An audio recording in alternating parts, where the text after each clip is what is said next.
sometimes by the time I get on here, it's the only time I get to eat. So bear with me, gang. I hope y'all all got a whole lot to be thankful for.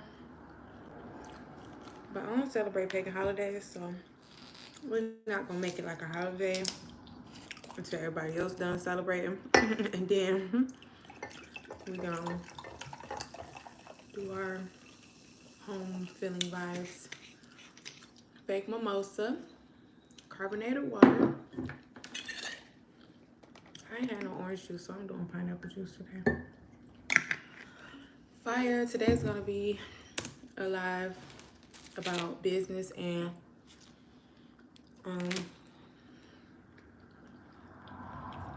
when God step in, he step in. So, gotta help away.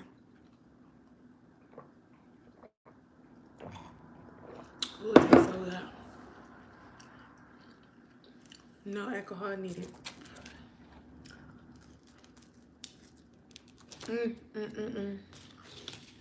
Okay. Reason why I'm doing this live is because sometimes people be a bit overwhelmed when it comes to starting a business, and they either do two things: they don't start at all, or they literally quit their job as soon as they start because they feel like they gotta give it their everything. Hey, if you got it like that and you can quit immediately, I don't see nothing against it. But if you got a good job, right, I would say use it to leverage your business, right? Because when you first start a business, you got overheads, you got advertisement costs and stuff like that, right? Marketing and advertising is gonna be like the most important thing when it comes to you actually bringing in the money. So you want to have money for advertising dollars. How you doing? You want to have money for marketing and advertisement off the rip. So instead of you going to your savings or whatever the case, blessings to you. Okay. So instead of going into your savings and everything, I would suggest that you keep the job that you have and use their money to fund your business.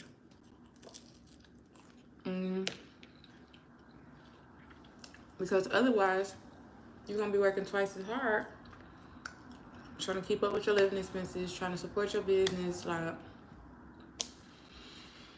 if you already got a good job, just keep it. Use a percentage of it to go towards your marketing, your advertising, and eventually, once it's producing enough and it's running smoothly, you're going to be able to quit easily. But I would say use other people's money. So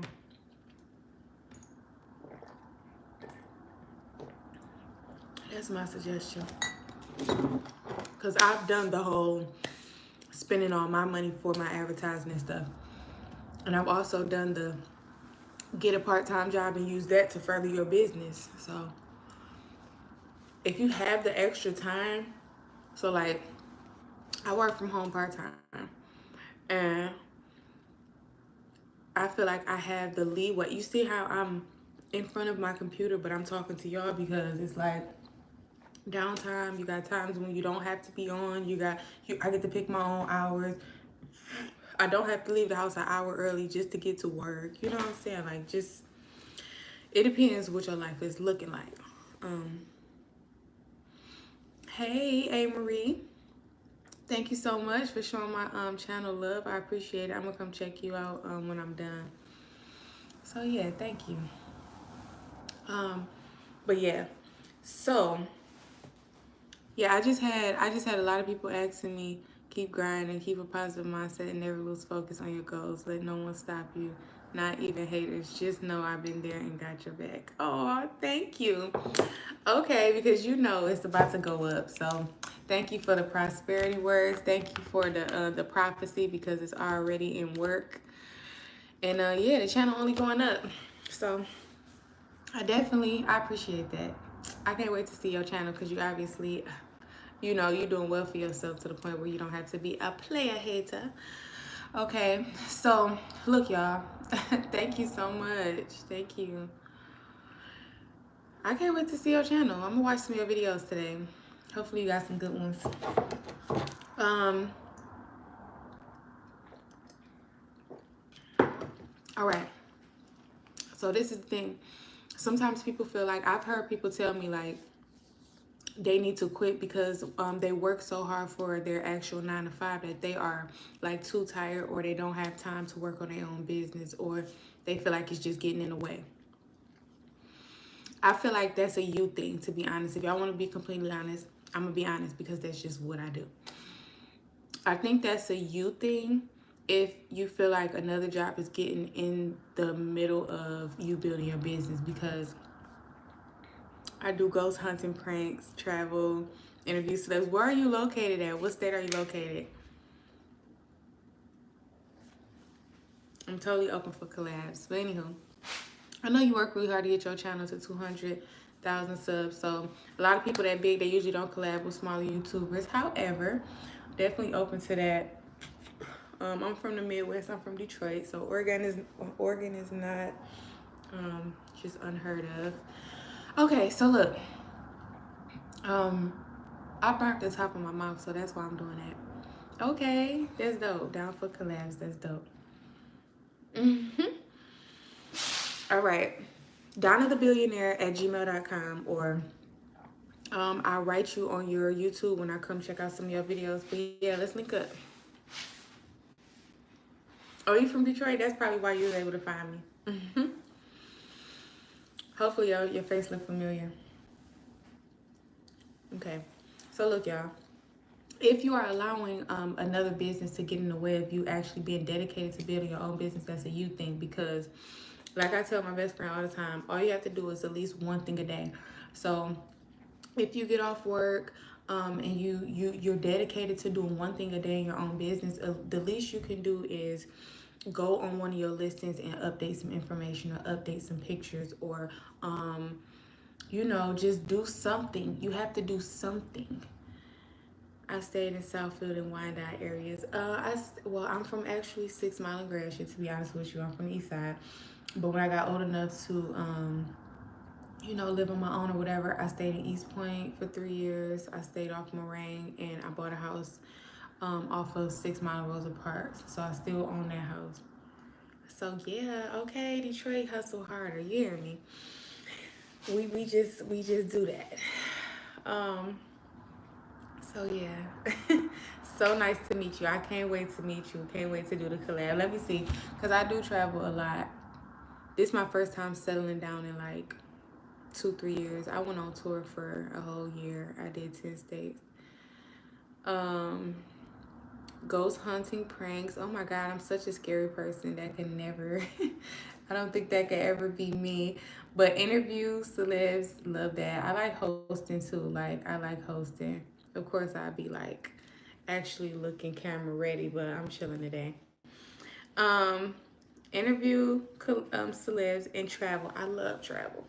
Love travel. I know I gotta do New Orleans this year, and I gotta do a couple of other places. But thank you for just having me excited today. Oh, me too. That's so funny. I was just working on music this morning. You know what? You got to be obedient to God because I was literally like, I get on later. But look, I'm on time and you here. And you just, we got a lot in common. If you ever like really on my lives, I sing all the time. I sing all the time. I think it would be kind of awkward for me to bust out right now. But that's what I do. I'm a really good writer. I do every genre. I can rap, sing, everything. So when God says it's time, everybody gonna know. So look, like I was telling y'all, because y'all know I love business as much as I love entertainment, so I gotta be real with y'all. The only reason why I'm saying what I'm saying is because when I look back, like, of course it's tax time and I'm looking at all of my statements and money and everything. And as much money as I spend on business, right, you gotta somehow make it to where it's making sense. You know what I'm saying? And I think, okay, if I wasn't at work for maybe 5 hours, what else would I be doing?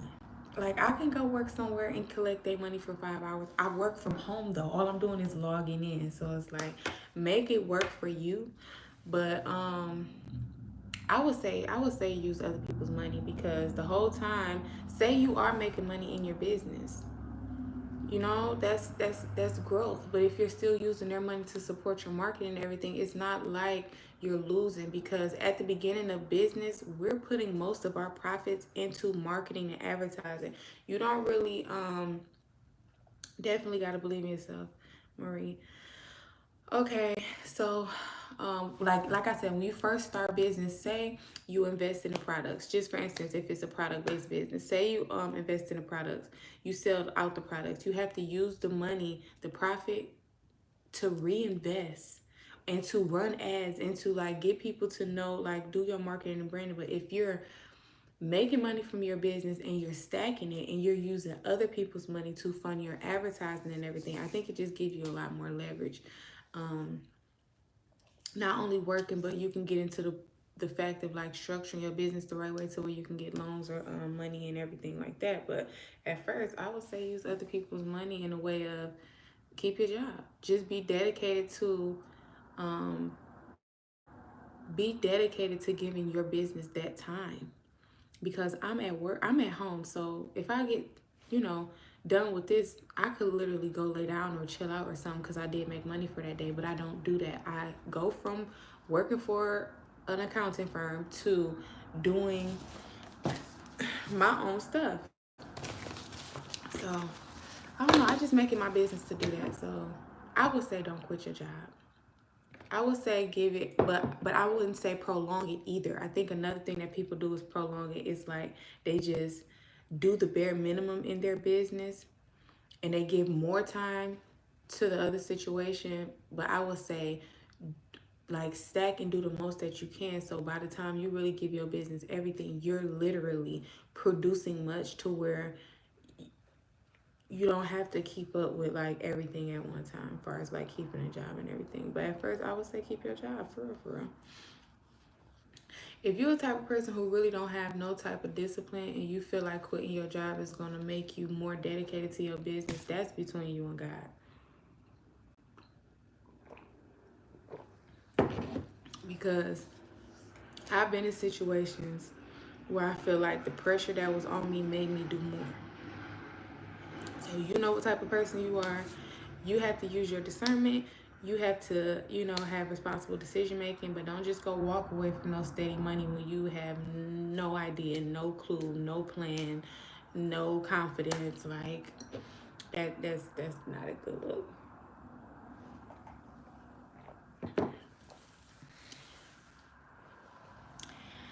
Okay. Oh, another thing I wanted to talk about while I was on here. Because I got somebody who I've been ministering to, right? And I feel like everybody, I just want to give this tip because I feel like everybody be having a hard time reading the word of God because they don't know how to read it. First of all, don't overwhelm yourself by reading versions of the Bible that you don't understand. Like you have to, and the reason why I talk about Bible and business is because entrepreneurship is faith-based. Like that's a God thing because you're stepping out not knowing what's on the other side. Hence why I was talking about the job. Somebody making your check every week. When you're in entrepreneurship, you are making your own check. And if you don't get out and do the work, you get no money. Okay? Don't work, don't eat. So entrepreneurship is faith-based business. That's truly what I believe. And so I'm giving it to y'all. So you have to have a high level of faith. You have to have high expectations. You have to have that confidence and resilience and everything else. So that's why I talk about Bible and business. But anywho,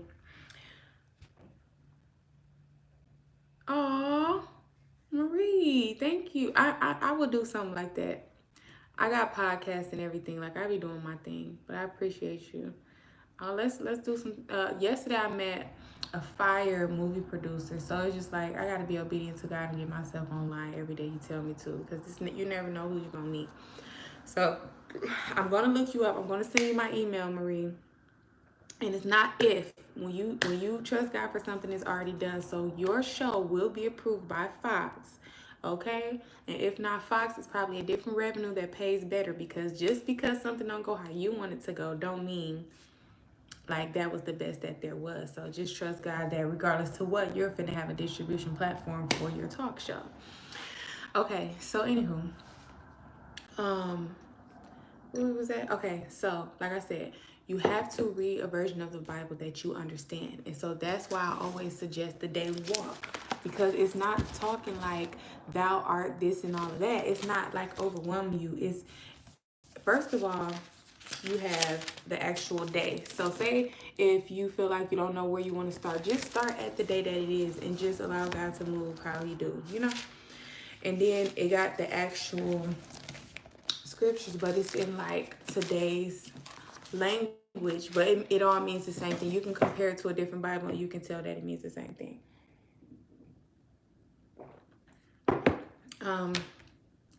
What else?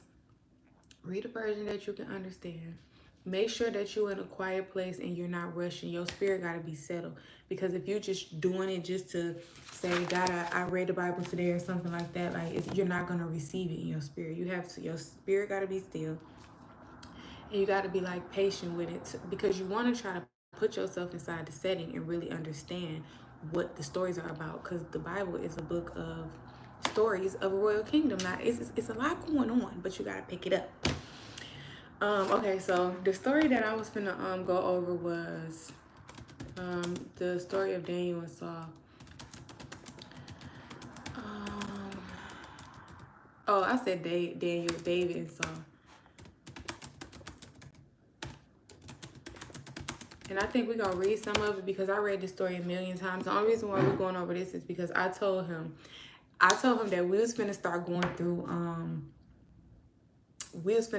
going through stories in the Bible so that I can help him understand the Bible, because it's some beautiful stories in here. So if we go through the stories, I feel like I help him become more interested, because he'll start to see like, man, this is really a really beautiful book, you know?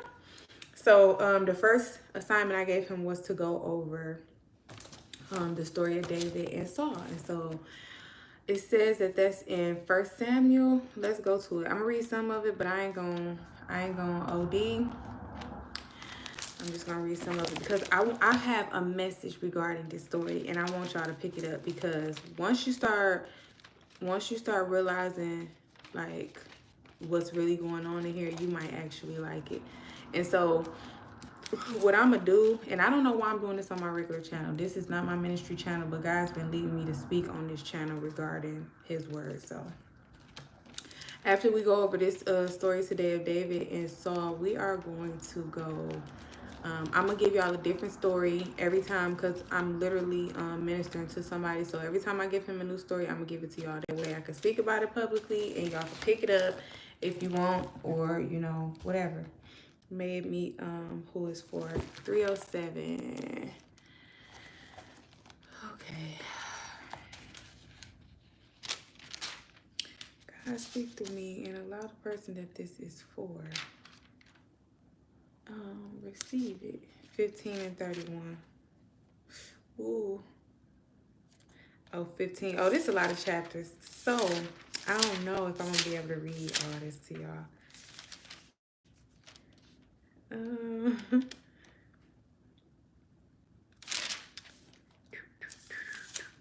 15 to 31.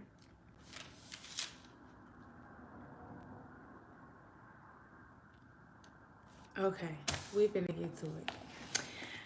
All right, so one day Samuel said to Saul, "It was the Lord who told me to anoint you as king of his people, Israel. Now listen to this message from the Lord. This is what the Lord of heaven's armies has declared. I have decided to settle accounts with the nation of Amalek for opposing Israel when they came from Egypt.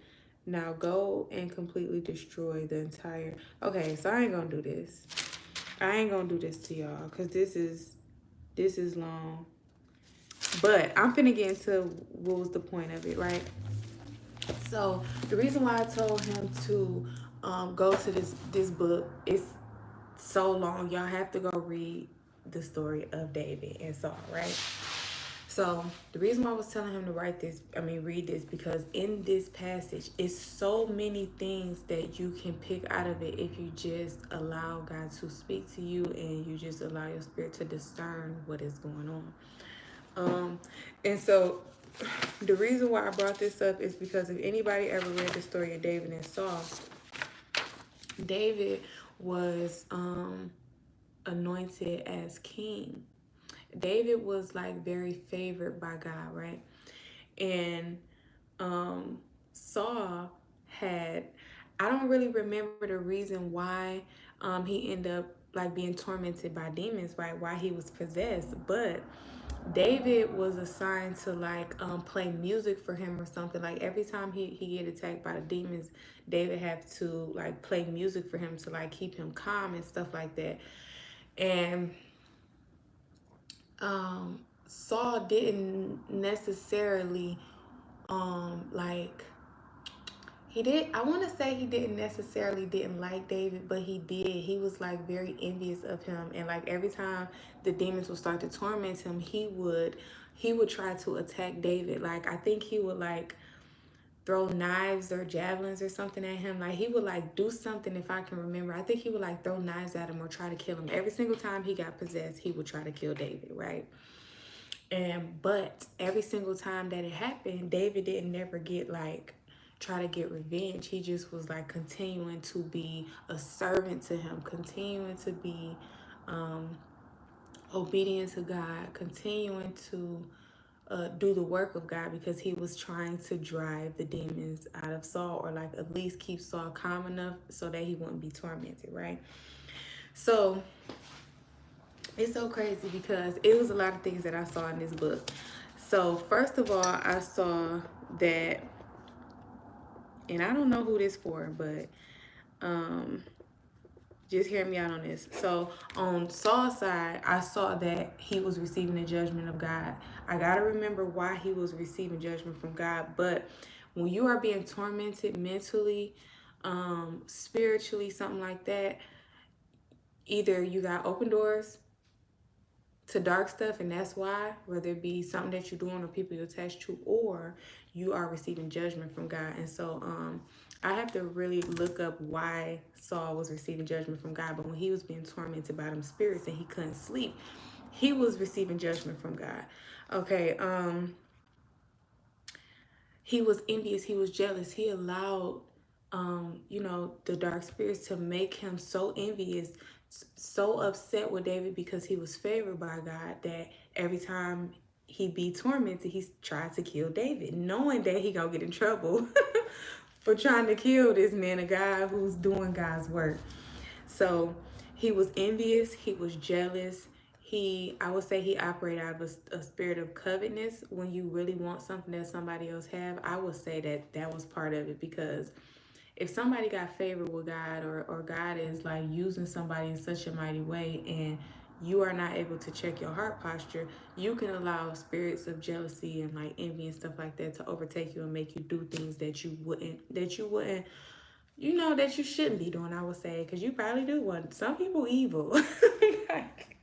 like I don't know, but so, and then he was receiving judgment from God. But on the other side, if we look at what David was going through, David had a pure heart of forgiveness, because no matter how much Saul tried to kill him, he still showed up as a servant. He still showed up to do God's work and like play the music for Saul, because what he was doing was playing music for him so that he can sleep and he can rest. And like when the demons would like torment him, he would have something to relieve his stress. So that's what David was doing. He was a servant to Saul. He was even though David was anointed king, he was still trying to do a service to Saul, because Saul was the king at first.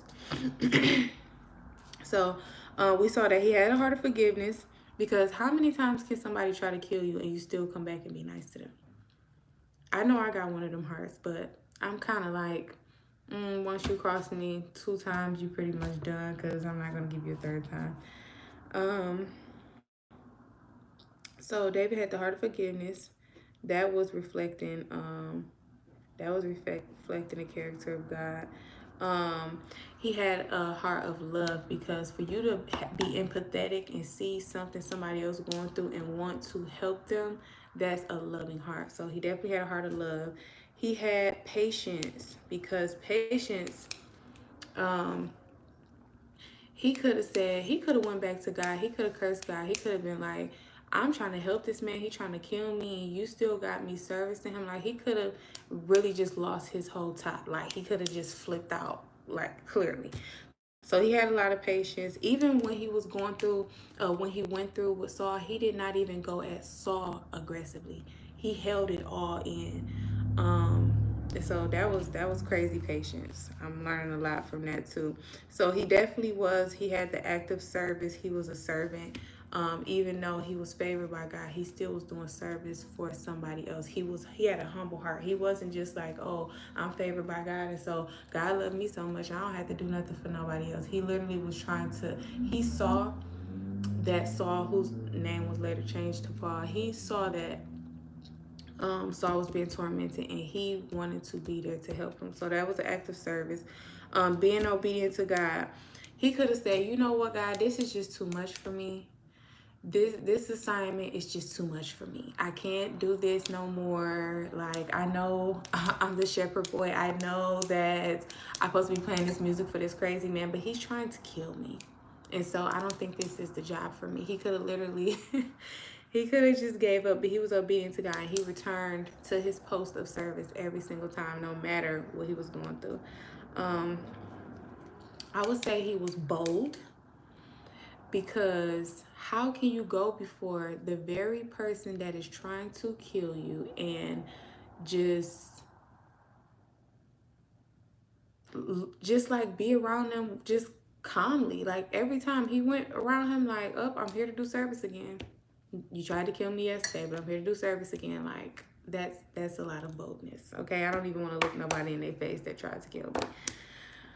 Okay, and then lastly, I feel like David had faith in vindication. I think it's Isaiah 54 or Isaiah 55. Let me see. When it says that God will vindicate us. Uh,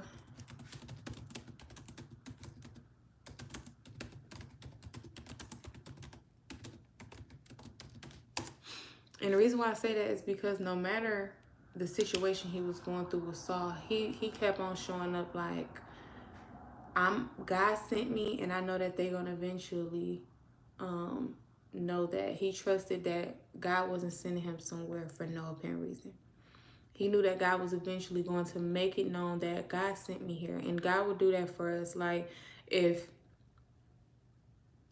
if you ever heard the scripture when it say that when you walk into a house, bless it, but if they don't receive the blessing, take the blessing back and dust your feet off and leave there. And also say, like, a prophet is not um recognized like in their own hometown or whatever.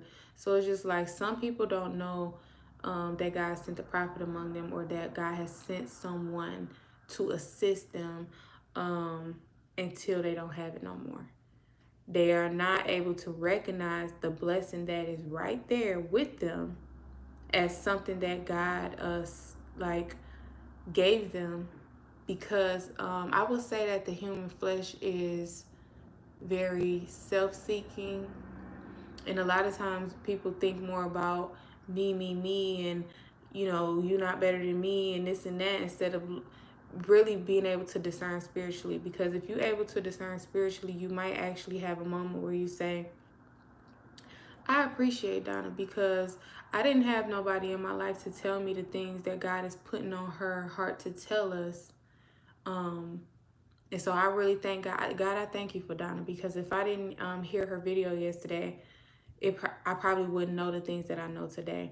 So it's like, sometimes we have to be honest with ourselves and receive the fact that God has placed somebody in our environment to help us.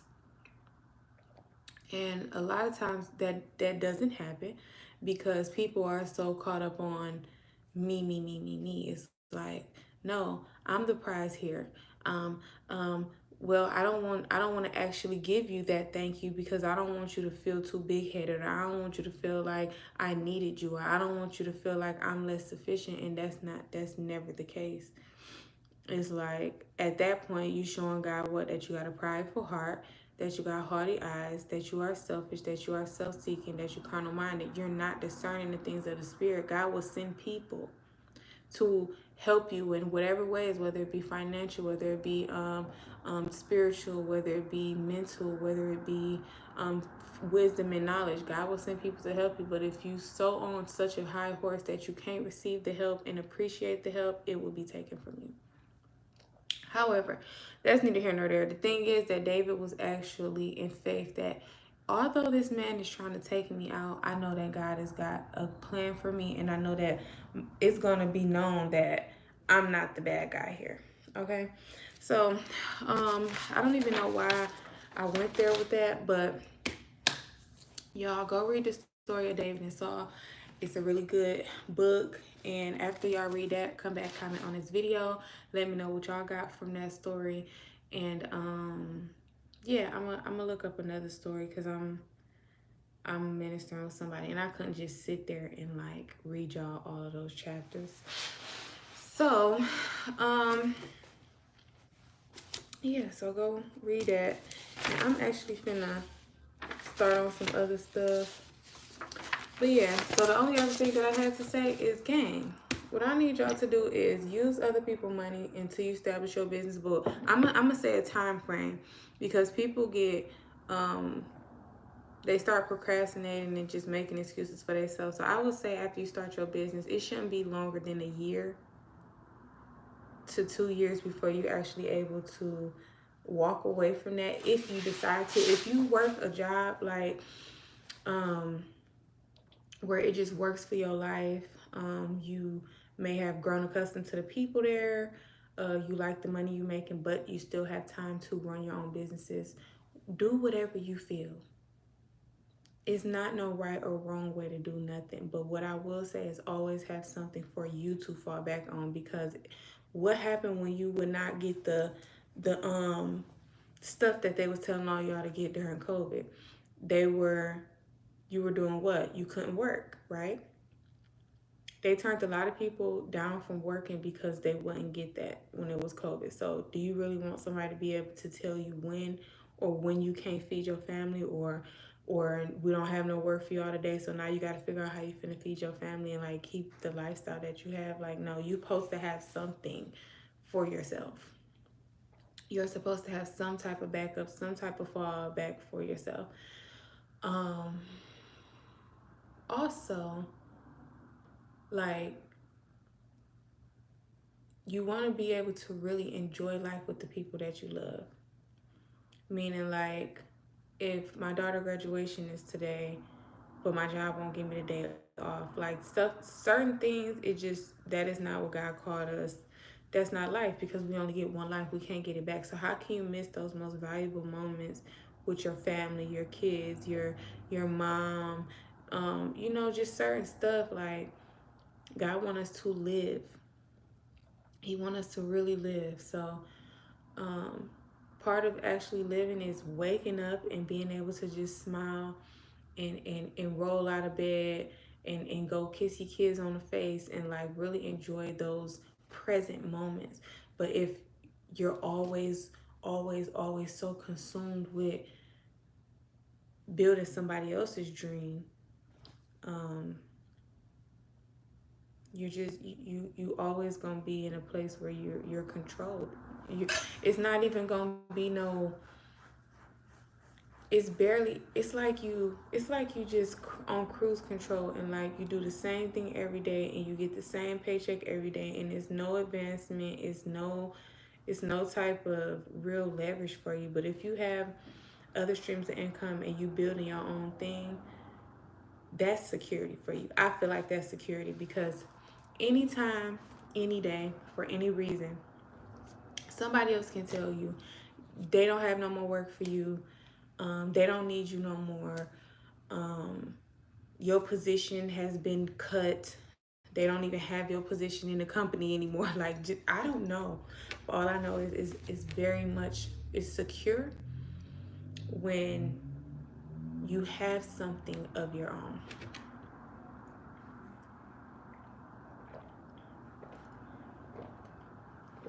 Especially, I would say, especially as like a parent, or if you actually got you thinking for generations. I don't know, or even if you want like a decent life, because the way stuff is right now, you pretty much will have to give your whole entire life to your job in order for you to even live a decent life. Like, is that really living? I don't know. I don't know what's living for nobody else. But for me, that's not what I'm trying to do. I want to be able to be there for the most important times of my kids' life. I want to make sure that um, so another person is not dictating whether I can feed my family or not. Another person is not dictating my worth, because they're never going to make me more successful than them. They're never going to make me make more than them. So I don't like when other people can determine my worth. I feel like I'm worth a whole lot, and you ain't gonna pay me that. So I have to invest effort and time and um, energy into my own stuff, because I'm gonna take it to the limit for myself. Like, um, what else? What else? What else?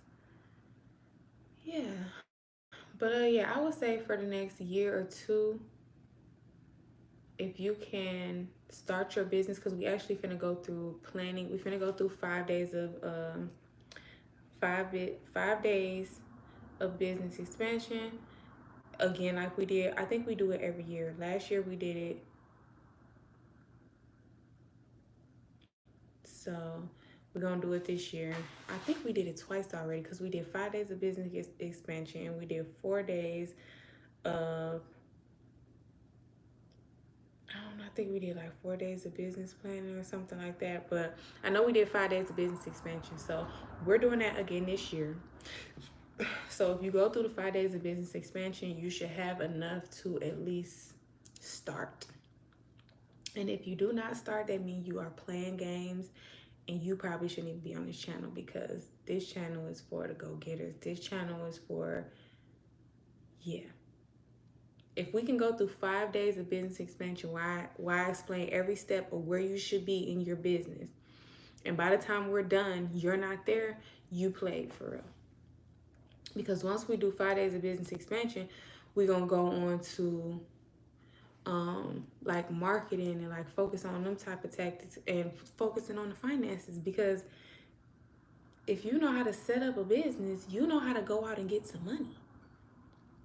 So yeah, that's what it's giving. Like, I would say 10 days. If we do 5 days of business expansion, and then I do 5 days of just like talking to y'all about what next steps you need to be taking, it's, you shouldn't be working for somebody else for longer than the next 2 years. I would say 2. And that's pushing it, depending on what kind of business it is. If it's in communications, if it's in retail, if it's in, if you actually have a product out there, you should be in 6 figures within 2 years. Yes, that's the projection. That's the projection.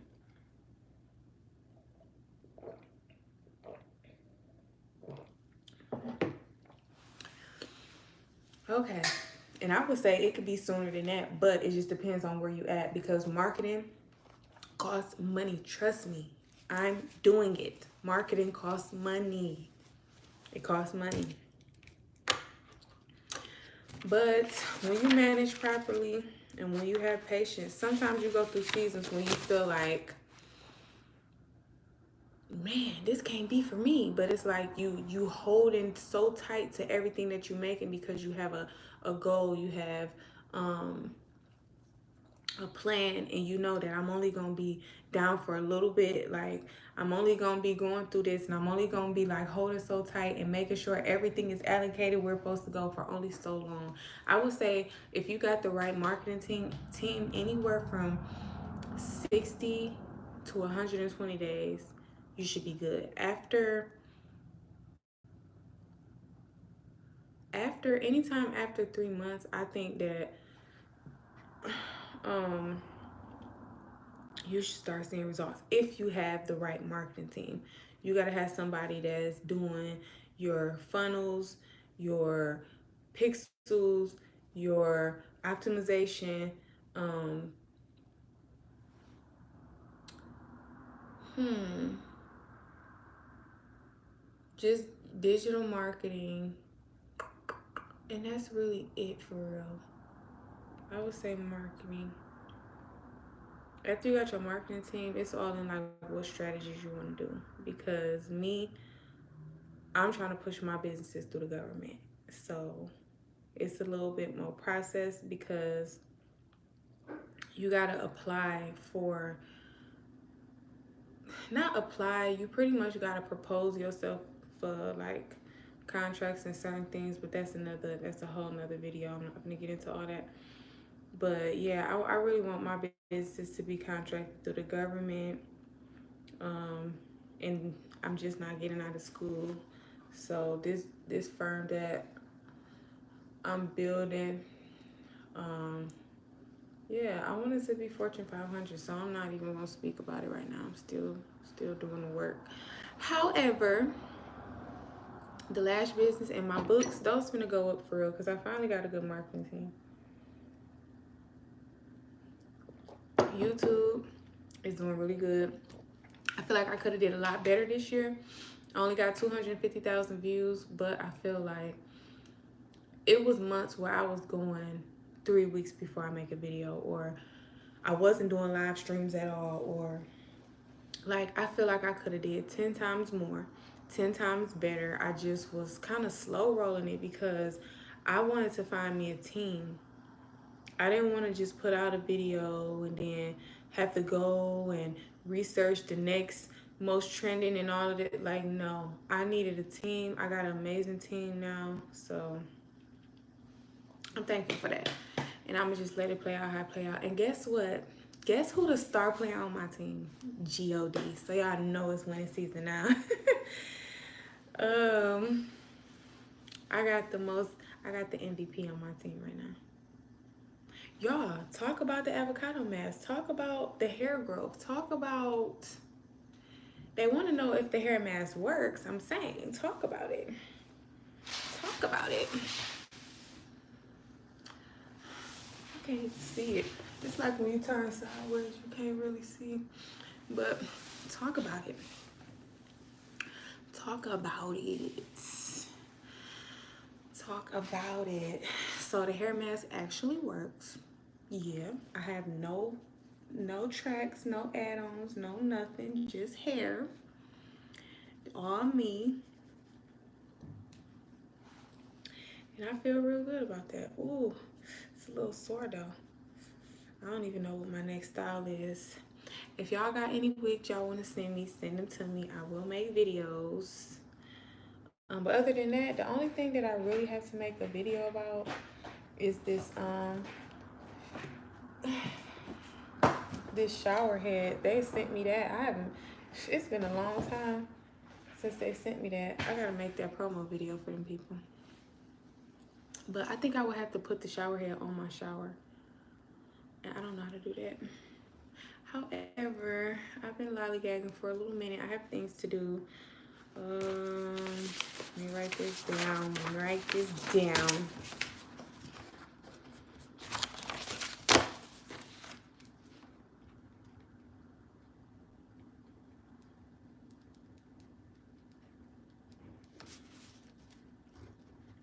Yo, this is gonna be a good year.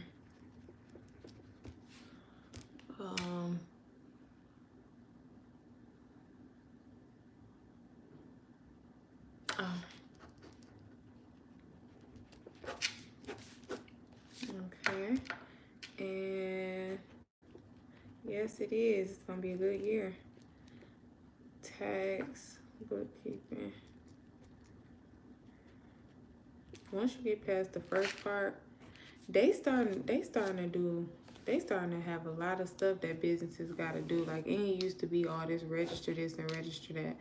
Usually all you have to do is get your assumed name, your EIN number, your bank account, your website, and you in business. Now they got you gotta report what your business is for to the financial whoever. Like it's a lot, it's a lot, it's a lot. But don't quit your job, okay? Don't quit your job. Stay with your job for at least the next year, but dedicate yourself to doing at least one thing towards your own business every day when you get off work. If you get off work and you go straight to sleep, you failed. You failed us all because we're waiting on you to do only one thing a day for your business. Okay? What else? What else? What else? I think that's all, folks, because I got I got more tips to give y'all, but I'm not doing it all in one day.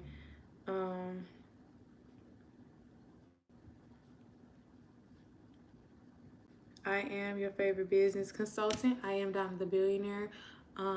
If you need me, you know how to find me. And don't forget to put them lash orders in. Also, if you want to support Stretch the Money, I can mail you your books. Stretch the Money is a financial literacy series that I wrote and published myself.